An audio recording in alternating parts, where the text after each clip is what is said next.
주님께서는 마태복음 5장 전체 말씀을 통해서 아주 중요한 내용을 그 당시에 예수님 당시에 제자들 뿐만 아니라 또 오늘 사는 우리에게도 말씀을 주신 내용이 5장, 6장, 7장 석 장에 걸쳐서 아주 그리스도인의 인생살이 속에 중요한 내용들을 말씀해 주셨는데, 우리가 예수를 믿고 이제 구원받은 하나님의 자녀가 된 그리스도인들은 평생을 살면서 그리스도를 닮은 성숙한 인격자들이 되어야 하고,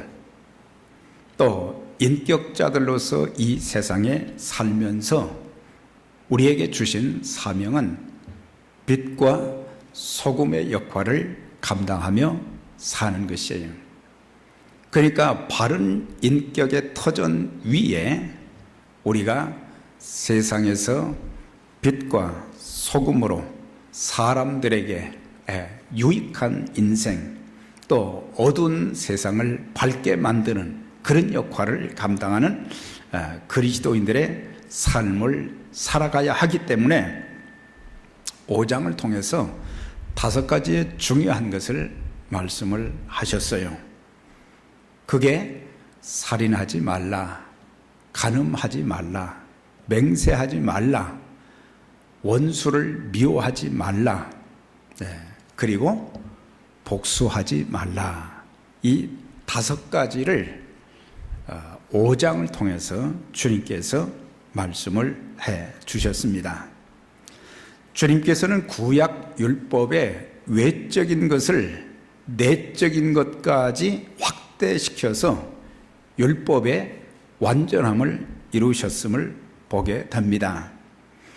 앞에 말씀드린 5가지, 살인, 간음, 맹세, 복수, 미워하지 말라, 그런 내용들은 하나님의 형상대로 지음받은 인간들을 사랑하게 되면 이런 문제가 없어지게 되는 것입니다. 사랑하게 되면 직접 살인이나 간접 살인, 직접 간음이나 간접 간음,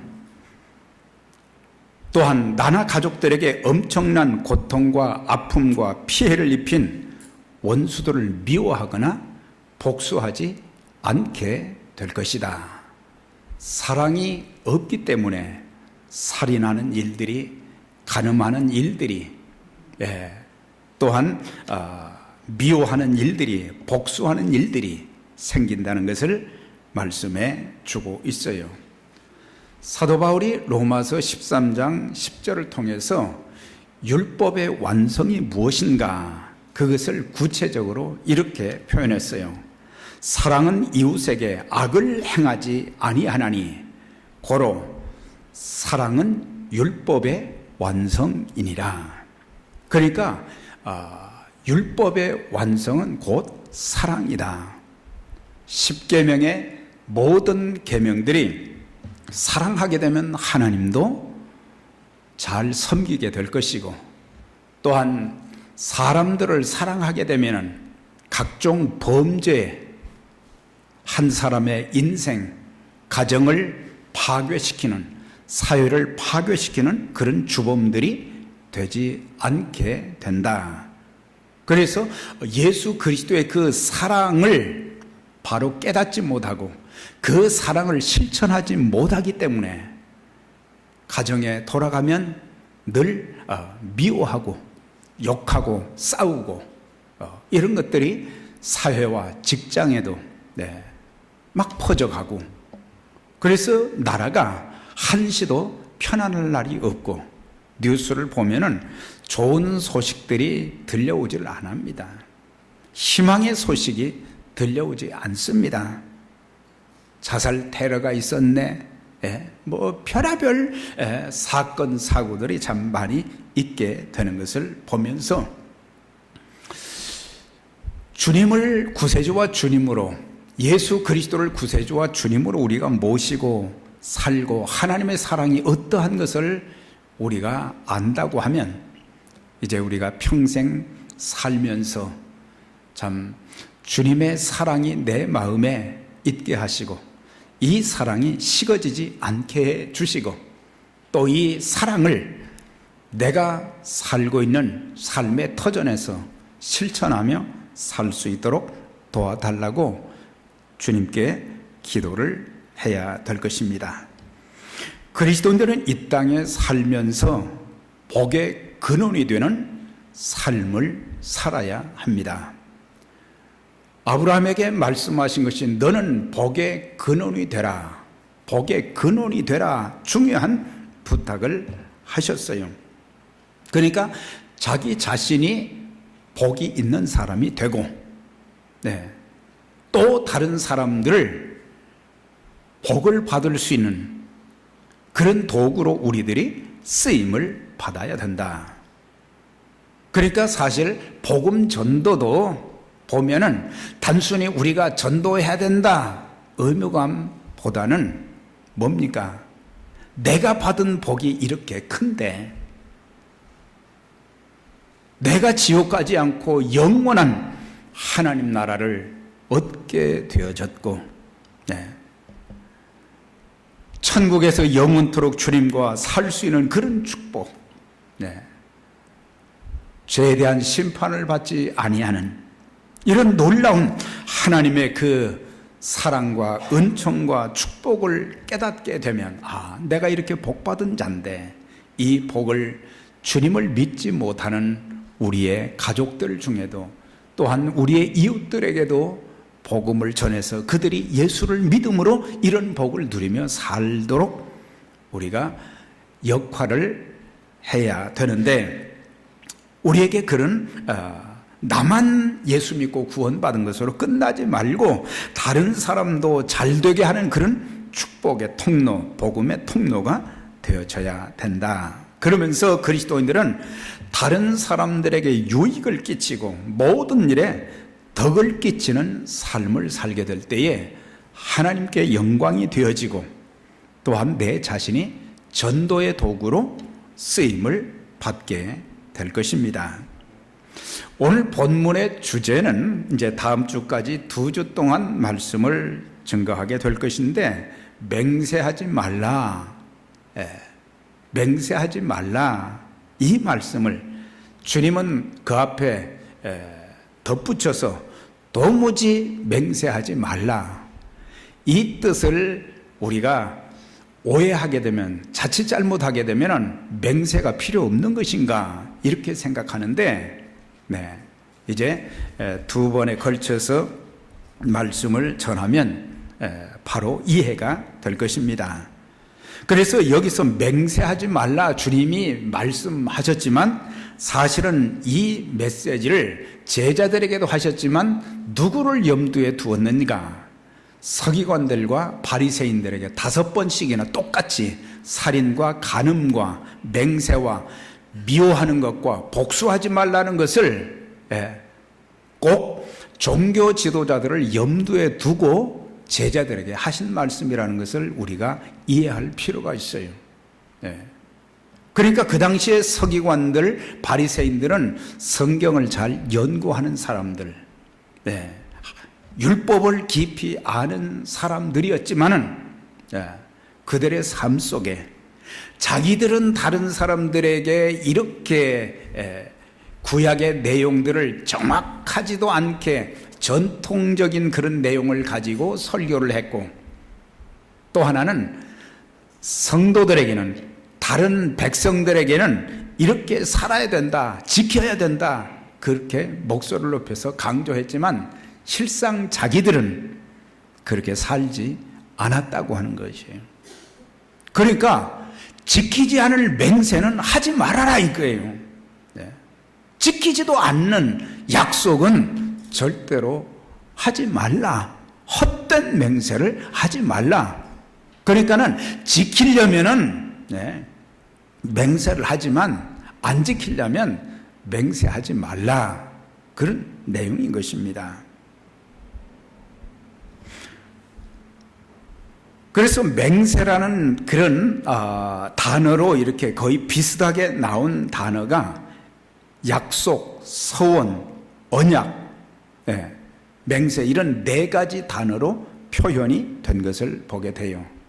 그래서 약속이라는 말에는 원문이나 영어 성경에 보면은 아주 스트롱한 약속, 아주 확실한 그 약속을 말할 때 맹세라는 단어를 썼다라고 하고 있습니다.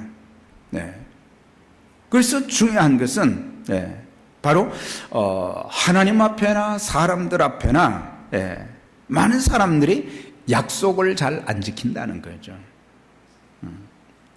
우리가 개인적으로 하나님과 약속을 잘 지키면요, 우리 인생은 보장된 인생이 될 수 있어요. 왜? 하나님과 나와 약속한 것을 그대로 지키게 될 때 하나님이 우리 인생을 책임져 주시는 것을 볼 수 있는데, 많은 사람들은 개인적으로 이렇게 하나님과 한 약속을 제대로 지키지 않기 때문에 복된 인생을 살지를 못하고, 또한 사람들과 약속한 것도 잘 지키지 않기 때문에 하나님 앞에나 사람들 앞에 인정을 못 받는 거예요. 하나님께 인정받는 것이 얼마나 중요합니까? 성경에는 하나님께 인정받은 사람들 하나님 축복하시고 얼마나 귀하게 쓰셨는지 우리는 성경을 통해서 다 알 수가 있어요. 생명 걸고 하나님의 말씀 약속한 것을 지키는 그런 사람들을 하나님 그냥 두시지 않는다. 또한 사람과의 약속을 잘 지키지 않은 사람들은 신뢰성을 잃어버리는 거예요. 저 사람 또 거짓말 하는구나. 약속을 안 지키면, 뭐 그런 변명을 할 수도 있죠. 누가 뭐 약속을 안 지키려고 해서 안 지키는 겁니까? 어쩔 수 없어서 그렇죠. 물론 어쩔 수 없는 그런 상황이 있지만은, 그때는 약속하지 말아라 이거예요. 우리가 약속한 것은 지킬 때에 신뢰받는 인격이 되어지고, 그래서 직장에 가서도 사업장에 가서도 우리가 지켜야 될 그런 약속들은 잘 지킬 때 인정받을 수 있고, 신뢰받는 그리스도인들이 될 수 있고, 신뢰받는 그리스도인들이 될 때에 전도가 될 수 있는 거예요. 그래서 약속을 지키지 않기 때문에 또한 가정과 교회가, 사회가 참 혼란스럽습니다. 부부간의 약속을 잘 지키면은 사랑할 일만 있는 것이고 순종할 만한 일만 있는 것이지, 결혼의 그 약속을 안 지키고, 사회도 마찬가지고, 그래서 국가까지 혼란이 이제 빚어지는 것을 볼 수가 있습니다. 성경에는 맹세라는 단어가 한 250번이 나옵니다. 하나님께서 직접 스스로 하나님의 이름으로 맹세한 그런 내용이 여러 군데 나오고, 또한 사람이 하나님 앞에서 하는 맹세, 약속도, 서약도 있고, 신뢰와 약속을 지키기 위해서 사람들끼리 하는, 사람과 사람 사이에 서로 맹세하는 그런 맹세도 이제 성경에 참 여러 군데 나오는 것을 보게 됩니다. 예수님 당시 유대인들 중에 그릇된 맹세관을 가져 하나님과 사람에 대한 맹세를 악용하려는 자들의 잘못을 금하신 것으로 꼭 필요한 경우에 맹세까지 부정하신 것이 아니라는 것을 우리는 알아야 됩니다. 하나님이 직접 하신 맹세가 몇 군데 나옵니다. 하나님께서 아브라함에게 너는 내 독자 이삭을 모리아 산에 가서 제단에 바치라 그랬어요. 죽이라 그랬어요. 하나님께 드리라고 그랬어요. 그때 아브라함이 한마디의 거절도 없이 하나님의 말씀대로 아들을 드리려고 했어요. 칼로 찌르려고 했었어요. 그런데 하나님이 바로 양을 준비를 해 주셨고, 그런 다음에 아브라함에게 하신 말씀이 뭐예요? 이제야 내가 나를 사랑하는 줄 내가 알았다. 그러면서 거기에서 축복하시는 그런 내용이 나오는데, 내가 나를 가리켜 맹세하노니 내가 이같이 행하여 내 아들 독자 이삭을 아끼지 아니하였으니, 그 다음에 보면 내가 내게 큰 복을 주고 내 씨로 크게 성하게 하여 또 내 씨로 인하여 천하 만민이 복을 얻게 될 것이다. 그러니까 개인적으로 복을 주신다고 그랬어요. 그 다음에 너의 후손들이 많아질 것이라고 그랬어요. 물론 육신의 후손도 있고 믿음의 후손들인 영적인 그리스도인들이 얼마나 많습니까? 그러면서 너의 자손들로 인해서 천하 만민이 복을 얻게 될 것이다. 하나님께서 스스로 아브라함에게 이런 복을 주신다는 것을 맹세하셨다. 그렇게 기록이 되어 있어요.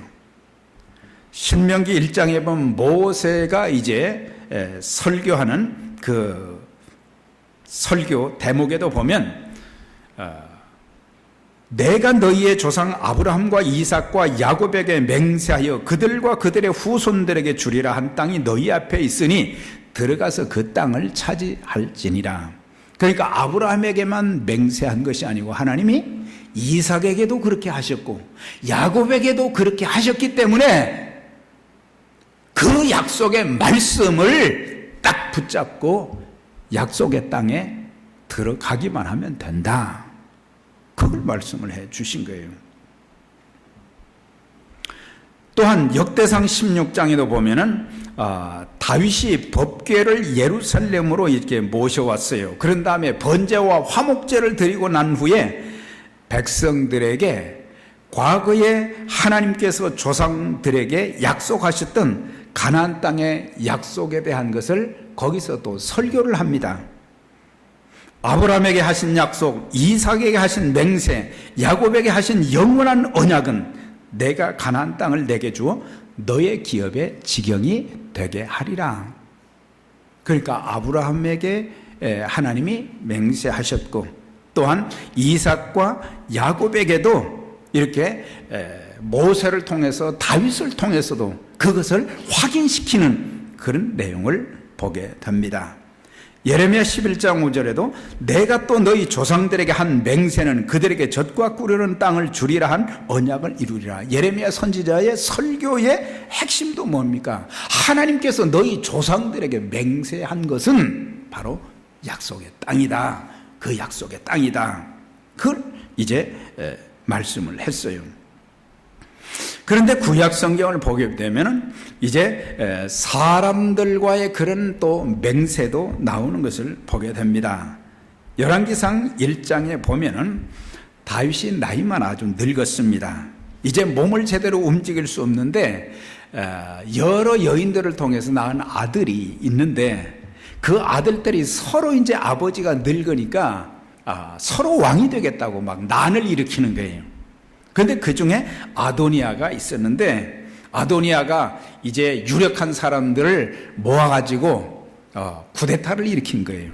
쿠데타를 일으키고는 이제 자기가 이스라엘의 왕이다 막 이런 선포를 하게 된 거예요. 그러니까는 솔로몬의 어머니였던 밧세바가 그 소식을 나단 선지자로부터 듣게 된 거예요. 그래가지고 이제 누워있는 다윗 왕에게 갔어요.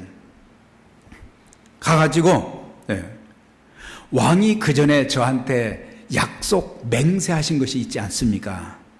바로 나의 아들 솔로몬으로 하여금 이 나라의 왕이 되게 할 것이다. 그렇게 맹세하신 것이 있지 않습니까? 그런데 지금 아도니아가 왕이 됐다는데 이거 어떻게 된 겁니까? 그랬더니 다윗이 밧세바에게 또 이렇게 맹세를 합니다. 내 생명을 환난에서 구원하신 여호와께서 살아계심을 두고 맹세하노라. 이스라엘 하나님 여호와를 가리켜 내게 맹세하여 이르기를 내 아들 솔로몬이 반드시 나를 위하여 나를 이어 왕이 되고 그랬어요.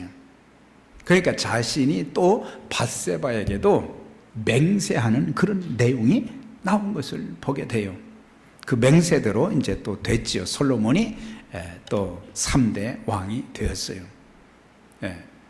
우리가 룻기서 3장 13절에도 보면은 나움이라고 하는 여인은 아주 참 귀한 며느리를 얻었어요.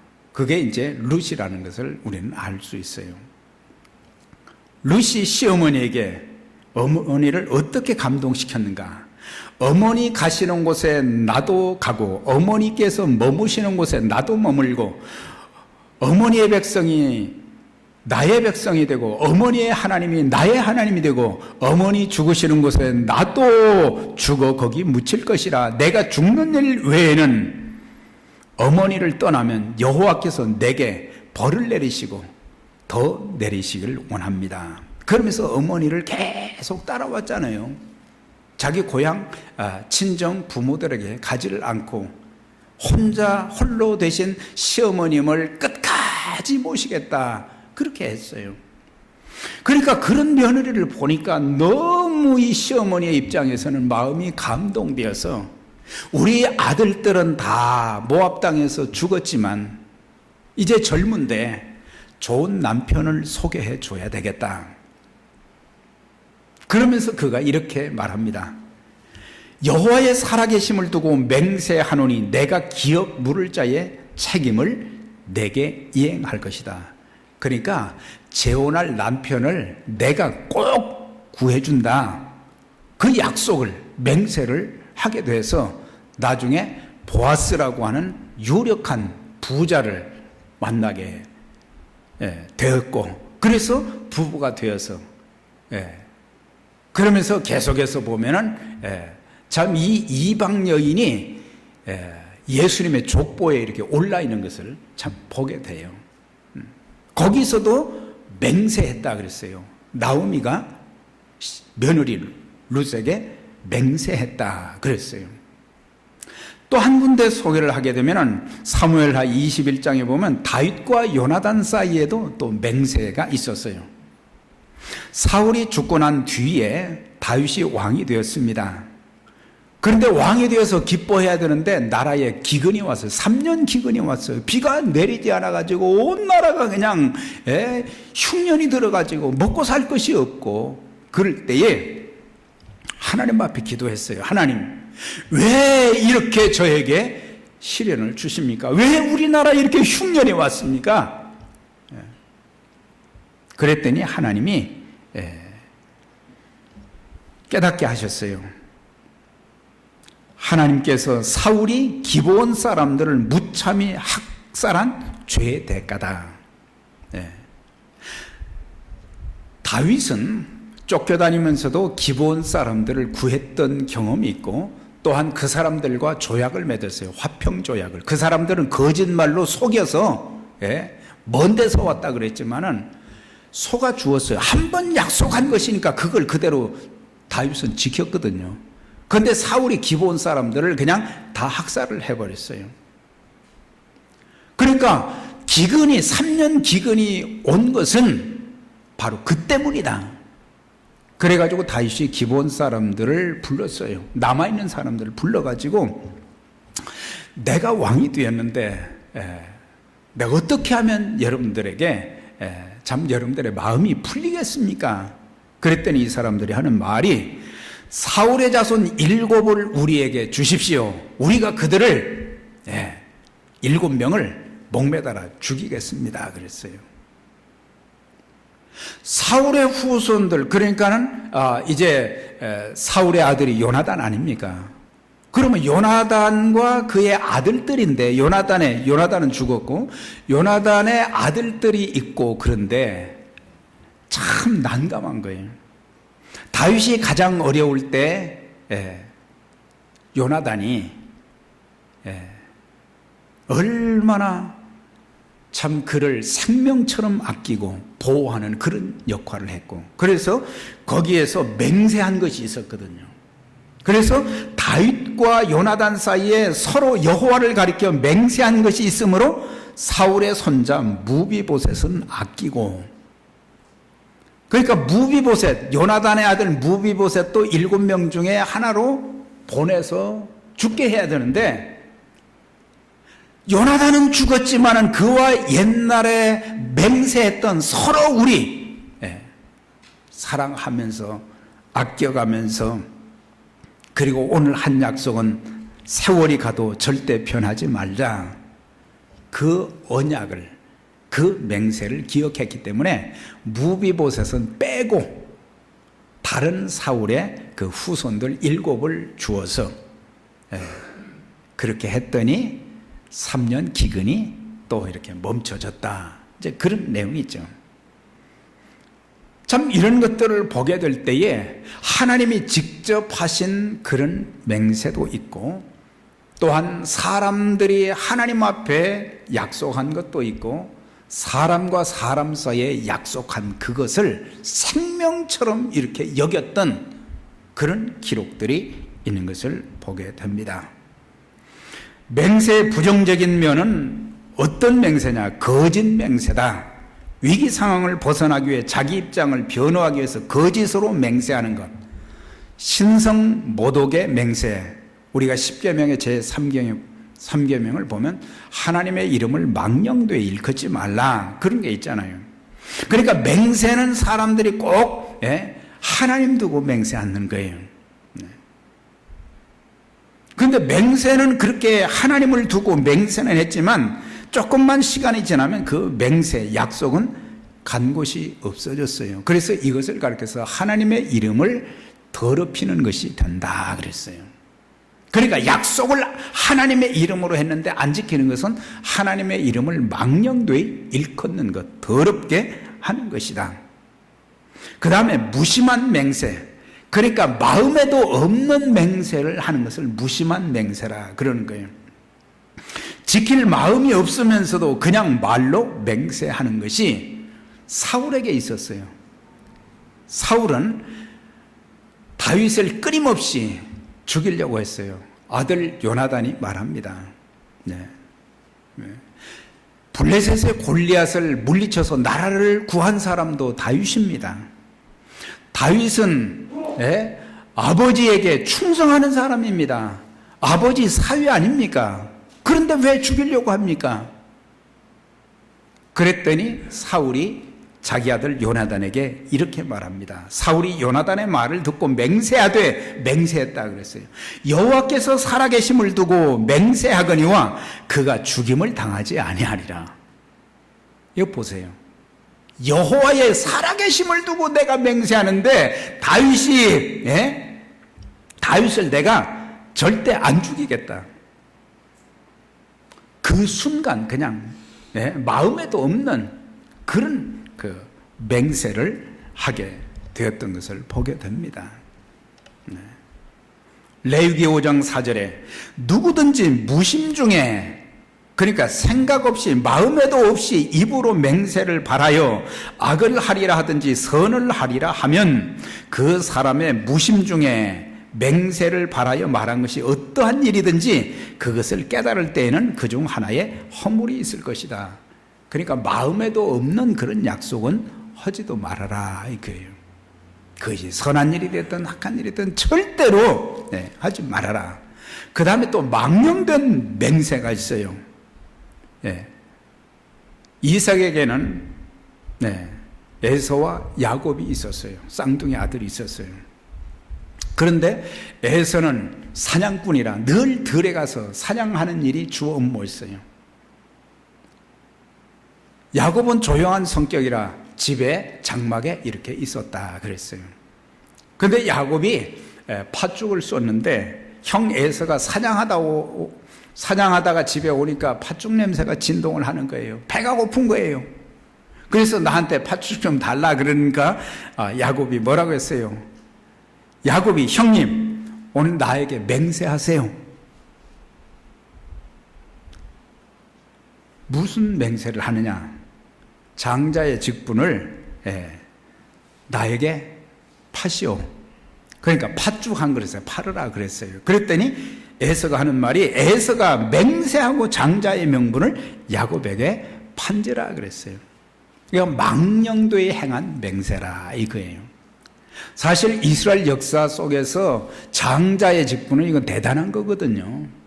네, 장자는 가장으로 가문의 대소사를 다 책임지는 사람이 가장의 역할을 하는 사람이 그러니까 부모가 돌아가시면 큰아들이 그게 가장이에요. 가장. 다른 형제들과 화목하면서 아주 중요한 모든 일들을 다 처리해야 되고, 또한 이제 장자는 하나님의 약속의 복, 조상 때부터 내려오는 하나님의 그 약속의 복을 장자들에게 많이 준 것을 보게 돼요. 그런데 에서는 장자의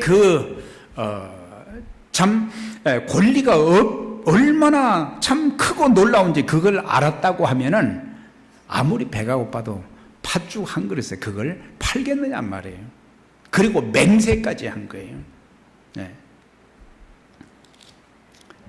여기서 장자의 직분은 오늘날은 우리의 구원, 신앙을 말하는데, 우리가 인생 살면서 아무리 힘들고 어려워도 신앙 팔아먹지 않기를 바랍니다. 신앙 팔아먹으면 끝나는 거예요. 목숨 걸고 믿음을 지키고 목숨 걸고 하나님 말씀 따라서 우리가 살게 되면 되는데, 그래서 에서의 행동을 망령되이 행하였다, 해서는 안 될 그런 일을 했다 그랬어요.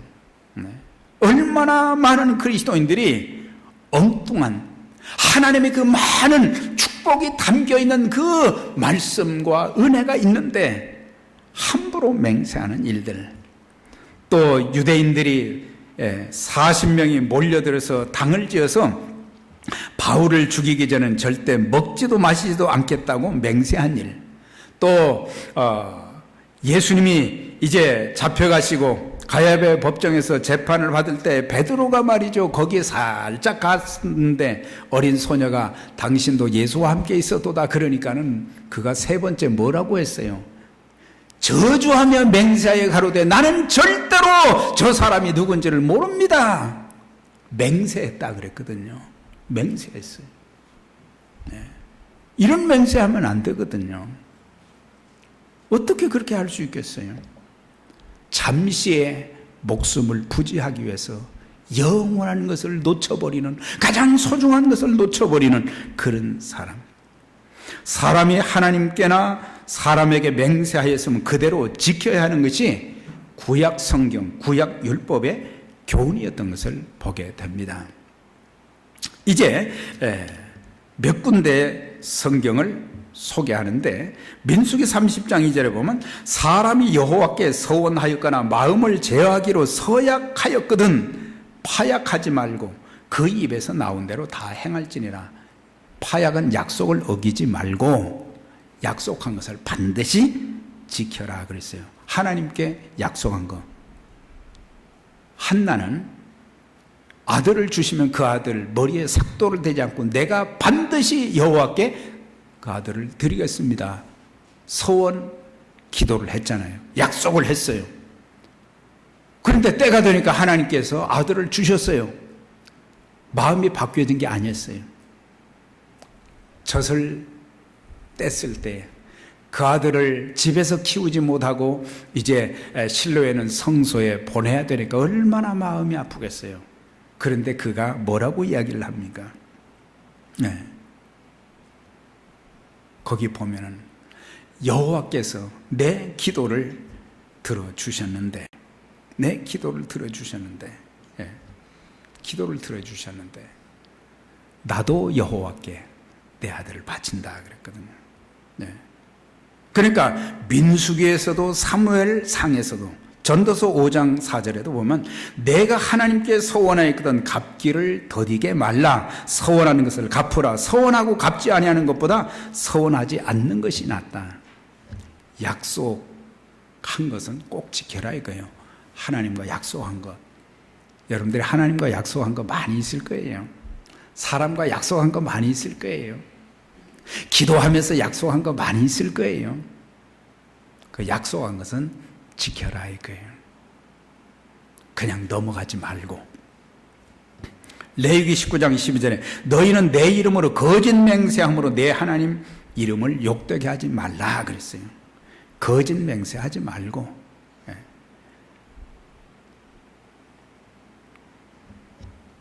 사람이 여호와께 서원하였거나 결심하고 서약했으면 깨뜨리지 말고 그가 입으로 행한 대로 다 이행할 것이라 그랬어요. 여호와께 서원하였거든 갚기를 더디게 말라. 더디면 그것이 내게 죄가 될 것이라 그랬어요. 그러니까 이렇게 보면 구약 성경에는 하나님께서 직접 하신 그런 맹세 약속도 있고, 또 사람이 하나님께 약속한 것, 사람과 사람 사이 약속한 것, 그것을 이렇게 지키라고 아주 강력하게 말씀하고 있는 것을 보게 됩니다. 그러면은 왜 예수님께서 오늘 5장 33절에서 이제 계속되는 이 말씀을 해 주셨는가? 헛맹세하지 말고, 예. 절대로 헛된 맹세를 하지 말라고 하는 거예요. 내 맹세한 것을 주께 지키리라 하였다는 것을 너희가 들었으나, 그러니까 바리새인들과 서기관들이 이렇게 설교한 내용을 주님께서 반복하시면서 너희는 도무지 맹세하지 말아라. 그것은 맹세가 필요 없다는 그런 뜻이 아니라 종교 지도자들이 구약 성경 전체에 있는 중요한 맹세, 말씀에 따라서 그들은 설교도 하지 않았고, 그냥 자기들이 만든 율법서, 요약서, 그걸 가지고 설교를 하면서 설교는 그렇게 했지만, 사람들에게는 회당에서 설교할 때 여러분들 헛된 맹세 하지 마세요. 그거 반드시 지켜야 됩니다. 그렇게 해놓고는 자기들도 안 지켰다 이거예요. 거기에 대해서 주님께서는 차라리 그러면 도무지 맹세하지 말아라, 그걸 말씀해 주고 있어요. 저는 그 2007년도 중반에 아주 하나님 앞에 어려운 약속을 한번 드렸어요.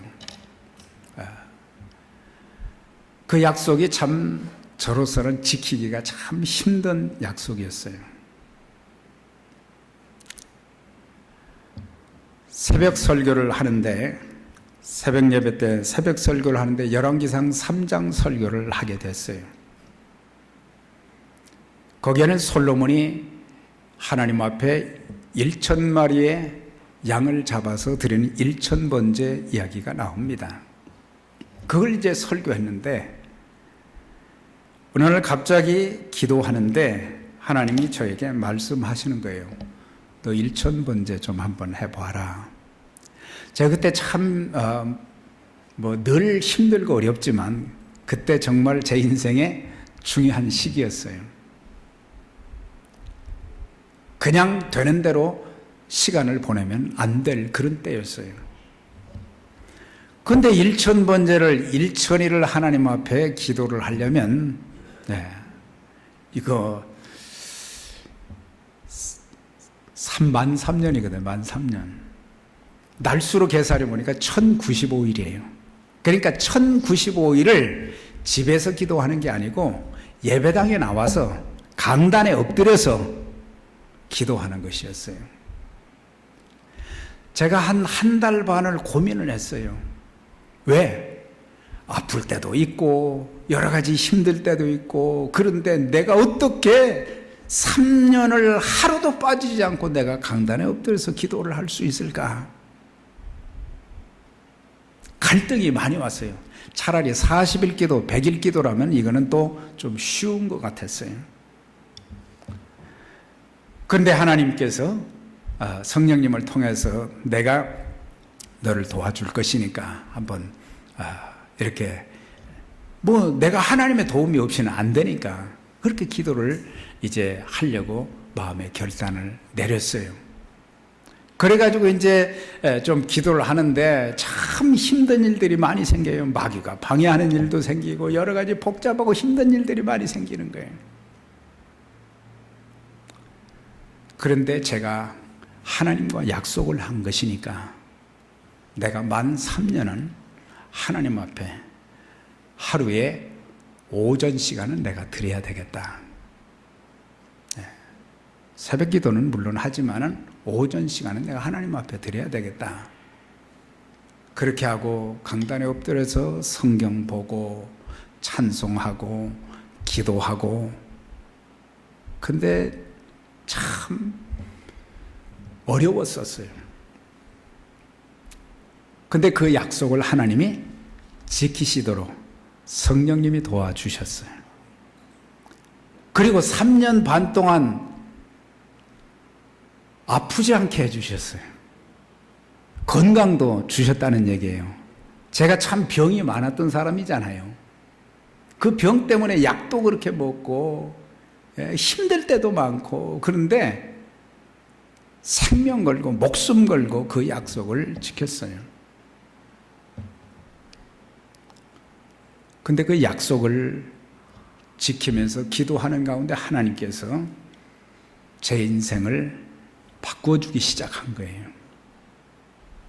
길을 막 열어주시고 하나님이 더 참 여러 가지 모양으로 이렇게 쓰시고 축복하시는 그런 것들을, 이건 자랑이 아니고 약속한 것은 우리가 지키면 하나님이 우리 인생을 책임져 주신다 이거예요. 저와 여러분들이 하나님과 약속한 거 참 너무 많잖아요. 우리는 그 약속 잘 안 지키잖아요. 사람과 약속한 거 우리 약속 잘 안 지켜요. 자, 이제 끝나는데 옆에 분들에게 좀 눈 뜨시고 우리 약속 잘 지키며 신앙생활 합시다. 약속 잘 지키면 하나님께도 인정받고 사람들에게도 인정받고 하나님 앞에 귀하게 쓰임받는 복된 생애들이 되실 줄 믿습니다. 기도하겠습니다. 전능하신 하나님 아버지 감사합니다. 오늘도 저희들에게 주신 말씀을 기억하고 참 저희들이 헛된 맹세를 하는 일들이 많기 때문에 주님께서는 도무지 맹세하지 말라 하셨습니다.